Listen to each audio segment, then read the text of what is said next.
मांगे पूर्ण करने के लिए। कौन सा? जैसे जो हम लोग का गुड़ बंद हुआ है, हाँ। वो गुड़ हम लोग का जल्द से जल्द खुलना चाहिए। जो गुड़ बंद क्यों हुआ है?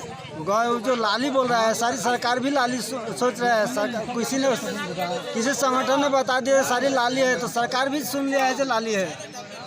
सरकार तो जानता है क्या है लाली क्या चीज़ है और गुड़ क्या चीज़ है। वो लाली और ये इस गुड़ में क्या डिफरेंसेस है? लाली जो आता है वो तो चीनी मिल से आता है, और गुड़ तो जो हम लोग किसान बनाया हुआ है, खुद गाना खेती करके उससे पकाकर हम लोग गुड़ बनाते हैं। अच्छा, सरकार क्यों बंद किया? मीठे को बंद क्यों किया? वो बोला इससे शराब बनता है, जहरीली चीज बनता है।